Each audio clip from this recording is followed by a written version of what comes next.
Last class में हमने पढ़ा था सीक्वेंस नेटवर्क ड्रॉ करना। आज जो पढ़ना है वो फॉल्ट्स इन पावर सिस्टम। तो यहाँ पे आपको एक इमेज भी शो हो रहा है ना। अगर इस तरीके की कंडीशन कहीं आपको शो होती है तो उसको आप क्या बोलते हो?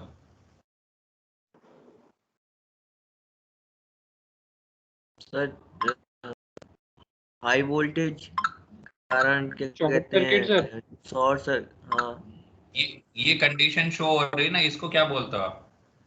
Short circuit sir. Short circuit कह सकते हो। एक्चुअली जो फॉल्ट क्या होता है, there are two type of operation. एक है नॉर्मल एंड दूसरा है एबनॉर्मल। तो एनी एबनॉर्मल कंडीशन, कोई भी ऐसी कंडीशन जिससे जो भी पावर सिस्टम है उसमें कुछ डिस्टरबेंस क्रिएट हो जाए, that condition is fault. Means normally operate ना कर पाए, वो कंटिन्यूटी ना अवेलेबल रहे, आपके यहाँ जो सप्लाई की कंटिन्यूटी है उसमें डिस्टरबेंस आता है किसी भी वजह से, दैट कंडीशन इज फॉल्ट। तो फॉल्ट को आप कैसे डिफाइन करोगे? A failure. कौन किस में failure? Normal flow of current.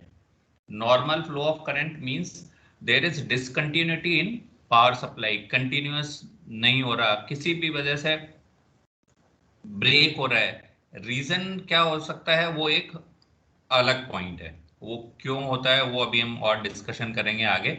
But initially आप फॉल्ट का मतलब क्या है कि if there is any disturbance in power supply or disturbance in normal flow of current, that is the condition of fault.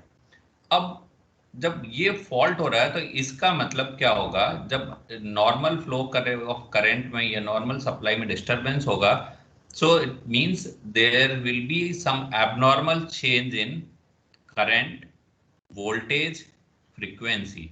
ये तीन मेन पैरामीटर हैं। या तो करंट में क्या होगा, एबनॉर्मल चेंज है इन तीनों में। एबनॉर्मल मींस जो नॉर्मल कंडीशन है उससे डिस्टरबेंस होगा।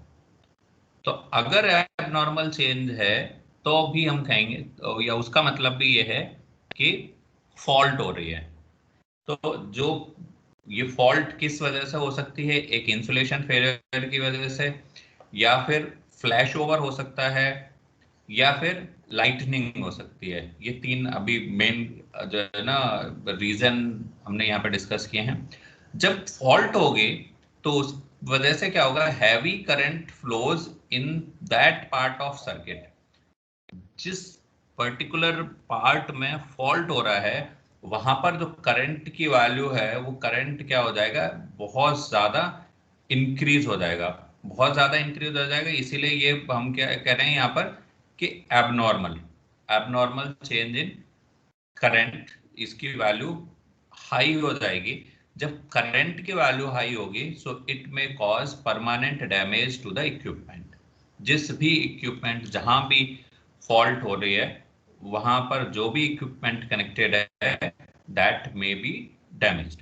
इसी वजह से जो फॉल्ट कंडीशन है, फॉल्टी कंडीशन का estimation and estimation of these currents for various types of faults, various किस किस जगह पर फॉल्ट होगी, उस टाइम पर कितना करंट फ्लो होगा, उसी के बेसिस पर आप क्या कर सकते हो, प्रोटेक्टिव डिवाइसेस कनेक्ट करने पड़ेंगे आपको उस सर्किट में। तो फॉल्ट कैलकुलेशन करके एक अप्रोक्सीमेट आइडिया लेकर कि फॉल्ट अगर होती है तो किस रेंज में करंट की वैल्यू इंक्रीज हो सकती है, so for proper protection of power system आपको वहां उसी के अकॉर्डिंग प्रोटेक्टिव डिवाइसेस कनेक्ट करने पड़ेंगे। अब फॉल्ट की अगर हम बात करते हैं तो यहाँ जो क्लासिफिकेशन है, आप इनको जनरली हम दो पार्ट में डिवाइड किया हमने, एक तो सीरीज फॉल्ट और दूसरा शंट फॉल्ट। सीरीज और शंट का मतलब, सीरीज तो आपको समझ में आ रहा है कि सीरीज मतलब जो सीरीज में कनेक्टेड है, या फिर एक तरीके से कहें कि फ्लो ऑफ करंट को ब्रेक करेंगे। और शंट मतलब क्या होता है, पैरेलल। तो सीरीज के टाइप से, नाम से आप देखोगे वन कंडक्टर ओपन मींस अगर ये 3 कंडक्टर हैं, 3 फेज ट्रांसमिशन लाइन है, तो 3 फेज ट्रांसमिशन लाइन में अगर यहां पर एक कंडक्टर ओपन हो जाए, यहां पर ब्रेक, इनमें कंटिन्यूटी बनी रहे सप्लाई की, इसमें सपोज आई ए है, इसमें आई बी करंट है और इसमें आई सी करंट है, अगर किसी वजह से one conductor open means I A और आई बी और I C will be equal to 0। कोई भी एक कंडक्टर इसमें से ब्रेक हो गया तो उस फेज का करंट क्या हो गया, 0। उस फेज का करंट 0 होने से केवल बी और सी फेज में करंट फ्लो होता रहेगा। जैसे अभी आपने कभी कभी देखा हो कि जहां 3 फेज सप्लाई आती है, उसमें आप चेक करोगे कि एक फेज में सप्लाई नहीं आ रही, बाकी 2 फेज में सप्लाई आ रही है। तो उस टाइम पर अगर आपके पास 3 फेज लोड है तो आप उसे ऑपरेट नहीं कर सकते। क्यों? क्योंकि आपके पास जो सप्लाई है दैट इज ओनली 2 फेज। और इसी तरीके से क्या हुआ, कभी कभी अगर मान लो एक कंडक्टर की बजाय 2 कंडक्टर ओपन हो गए, तो यानी या तो आई ए आई बी करंट 0 होगा, या आई बी आई सी करंट 0 होगा, या फिर आई सी या आई ए करंट 0 होगा। तीनों फेज में से 2 फेज का करंट 0, 2 फेज में किसी भी वजह से करंट की कंटिन्यूटी ब्रेक हो गई, that fault condition is 2 conductor open fault. And तीसरी जो कंडीशन है दैट इज 3 कंडक्टर ओपन, यानी तीनों ही फेज में करंट की कंटिन्यूटी ब्रेक हो गई। So these type of faults are categorized under series fault. Now अब बात आती है शंट फॉल्ट या पैरेलल फॉल्ट। इनको हम फिर से 2 पार्ट में कैटेगराइज करते हैं, एक है सिमेट्रिकल और एक है अनसिमेट्रिकल। अनसिमेट्रिकल में अगर आप देखोगे तो सपोज 3 लाइंस हैं, अगर ये तीनों लाइन एक साथ इस तरीके से कनेक्ट हो जाएं, किसी भी वजह से ए बी सी तीनों फेज एक साथ अगर कनेक्ट हो जाएं, तो क्या होगा, तीनों लाइन, तो line to line fault means तीनों लाइंस एक साथ शॉर्ट हो गई, तो इसको हम बोलते हैं सिमेट्रिकल फॉल्ट की टाइप है ये ट्रिपल एल फॉल्ट, क्योंकि इसमें बैलेंस कंडीशन बनी रहेगी, अनबैलेंस कंडीशन नहीं आई। दूसरे इसका जो टाइप है वो है L L L G fault means line to line to ground fault.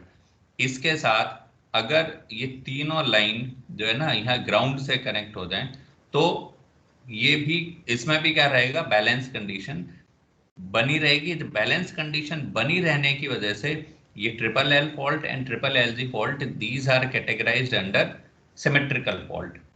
जो अनसिमेट्रिकल फॉल्ट है, इसके लिए अगर मान लो ये 3 लाइन है, 3 लाइन में से अनसिमेट्रिकल फॉल्ट कोई भी 2 लाइन ये आपस में इस तरीके से कनेक्ट हो जाएं, जब ये दोनों आपस में कनेक्ट हो गई, तीसरी फेज का करंट तो इंडिपेंडेंट रहा, बट इन दोनों में जो बैलेंस कंडीशन होती थी कि 120 डिग्री का फेज डिफरेंस रहेगा तीनों में, वो चेंज हो जाएगा। तो इसलिए इस पर्टिकुलर सिस्टम में क्या हो जाएगी, सिमेट्री नहीं रही। इसीलिए हमने जो अभी प्रीवियस के जो है ना डिस्कशंस में जो सीक्वेंस कंपोनेंट पढ़े थे, वो इन्हीं कंडीशन, इन्हीं फॉल्ट को एनालाइज करने के लिए पढ़े। सिमिलरली एल जी फॉल्ट, ये 3 लाइन है, 3 लाइन में से कोई भी एक लाइन जो है ना ग्राउंड से कनेक्ट हो गई, तो यहां पर क्या हुआ, ये एक फॉल्ट, ये लाइन टू ग्राउंड फॉल्ट। और तीसरी टाइप है डबल एल जी मीन्स ये 2 लाइन थी, 2 लाइन को ये दोनों लाइन ग्राउंड से कनेक्ट हो गई। तो ये जो 3 केस हैं अनसिमेट्रिकल फॉल्ट के, line to line fault, line to ground fault and line to ground fault, ये अनसिमेट्रिकल फॉल्ट की कैटेगरी में आती हैं। तो जो अभी हमने सीक्वेंस कंपोनेंट पढ़े थे, वो बेसिकली इन तीनों फॉल्ट को एनालाइज करने के लिए पढ़े थे सीक्वेंस कंपोनेंट्स, जिसमें हमने positive, negative and zero sequence component पढ़े। इसी में जो है ना, अगर हम बात करें, जैसे मैंने पहले बताया ना, shunt fault and series fault. Shunt fault का एक दूसरा नाम क्या दिया है, शॉर्ट सर्किट फॉल्ट, क्योंकि अभी हमने प्रीवियस डिस्कशन में देखा कि जब भी कोई शंट फॉल्ट हो रही है तो तब या तो दो फेजेस और फेज टू ग्राउंड, ये क्या हो रहे हैं, शॉर्ट सर्किट हो रहे हैं। इस वजह से इनको हम बोलते हैं शंट शॉर्ट सर्किट फॉल्ट। दो फेजेस, फेज टू ग्राउंड, और अगर जनरलाइज्ड वे में कहें तो फेजेस, क्योंकि तीन फेज भी हो सकती है ना, तीन, जब हमने ट्रिपल एल फॉल्ट या फिर ट्रिपल एल जी फॉल्ट, तो इसमें या तो फेजेस या phase two ground short circuit हो रहा है, तो उसको बोलेंगे हम शॉर्ट सर्किट फॉल्ट या फिर शंट फॉल्ट। ये किस वजह से होगी, जब कभी फेलियर ऑफ इंसुलेशन होगा और उस फेलियर की वजह से शॉर्ट सर्किट कंडीशन आ रही है, तब ये शॉर्ट सर्किट फॉल्ट होंगी।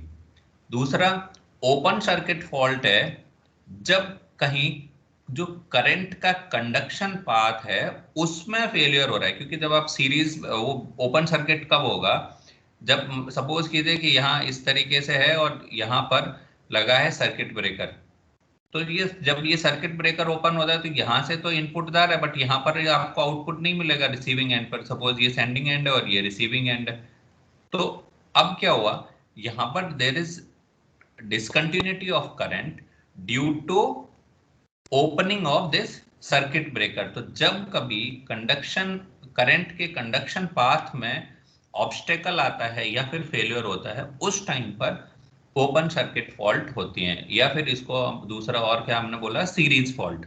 तो सीरीज फॉल्ट को बोलते हैं ओपन सर्किट फॉल्ट और शंट फॉल्ट को बोलते हैं शॉर्ट सर्किट फॉल्ट। अब किस किस वजह से ये हो सकती हैं, या तो इंटरनल इफेक्ट्स हो सकते हैं। इंटरनल इफेक्ट्स में कौन कौन से होंगे, ब्रेकडाउन ऑफ ट्रांसमिशन लाइन, या फिर इक्विपमेंट, जो है ना, कोई इक्विपमेंट ही फेल हो जाए या ट्रांसमिशन लाइन फेल हो जाए। एजिंग ऑफ इंसुलेशन, इंसुलेशन पुराना हो जाए, उसकी वजह से भी जो है ना इंसुलेशन फेल हो सकता है। देन डिटेरियोरेशन ऑफ इंसुलेशन, जो है ना, इंसुलेशन अगर हम जनरल बात करें तो ड्यू टू इंसुलेशन फेलियर। और दूसरा improper installation in and inadequate design, गलत जगह पे आपने गलत इक्विपमेंट इंस्टॉल कर दिया। ये तो कुछ इंटरनल रीजंस हैं। एंड देन एक्सटर्नल रीजंस क्या हो सकते हैं कि जो है, कई बार क्या हुआ, बिजली गिर गई तो लाइटनिंग सर्ज, और या फिर कोई मैकेनिकल डैमेज बाय पब्लिक, किसी भी वजह से, तो इसको हम कहेंगे कि एक्सटर्नल रीजन की वजह से कुछ फॉल्ट्स हुए। इसके इफेक्ट्स क्या होंगे, सबसे पहला इफेक्ट जो हमने फर्स्ट स्लाइड में ही देखा, आर्किंग हो सकती है, ठीक है। दूसरा, ये इक्विपमेंट को डैमेज कर सकते हैं, क्यों, क्योंकि इक्विपमेंट्स में ओवर हीटिंग होगी। ओवर हीटिंग क्यों होगी, due to high amount of current. और जो है ना, इसकी वजह से जो इंसुलेशन है, वो इंसुलेशन की लाइफ जो है डिक्रीज हो सकती है। कभी कभी क्या हो सकता है कि operating voltage of system can go below, या तो कम हो जाएगा या फिर ज्यादा हो जाएगा। तो बेसिकली डेविएशन होगा in voltage from its normal operating conditions. And then जो जनरल, जो हमें सभी को समझ में आता है, वो है power flow is severely restricted या फिर कंप्लीटली ब्लॉक्ड। या तो जब तक शॉर्ट सर्किट रहेगा तब तक आपके एरिया में सप्लाई नहीं आएगी। जब कभी कभी पावर सप्लाई नहीं आ रही होती और अगर आप यूटिलिटी कंपनी को फोन करोगे तो वो क्या बोलेंगे कि फॉल्ट है। फॉल्ट, जब तक फॉल्ट रिपेयर नहीं होगी तब तक सप्लाई नहीं आएगी। अब इनके अकरेंस की अगर बात करते हैं तो जो है ना, ये सबसे कम जो है ना, थ्री फेज फॉल्ट सबसे कम होती है, लगभग 5% के आसपास। फिर double line to ground fault यानी LLG फॉल्ट, ये डबल लाइन टू ग्राउंड है, यानी इसको हम LLG फॉल्ट भी कहेंगे। तो ये होती है अप्रोक्सीमेटली 10%। ये लाइन टू लाइन यानी एल टू एल फॉल्ट ये अप्रोक्सीमेटली 15%। सबसे ज्यादा जो फॉल्ट होती है वो होती है एल जी फॉल्ट 70 to 80%। अब इसमें जो सबसे ज्यादा डेंजरस कौन सी होगी, ये जो 3 फेज फॉल्ट है ये सबसे ज्यादा डेंजरस है, क्योंकि इसमें क्या होगा, तीनों फेजेस एक साथ कनेक्ट हो गई। इसको सबसे ज्यादा खतरनाक बोलते हैं, यानी सिवियरिटी वाइज बात करें तो ये सबसे ज्यादा सिवियर है, अकरेंस वाइज बात करें तो ये सबसे कम अकर होती है, और ये सबसे ज्यादा अकर होती है लाइन टू ग्राउंड फॉल्ट। तो ये इस डिस्कशन के लिए ये एक वेबसाइट है, इस वेबसाइट पर आप और डिस्कशन इसका देख सकते हो।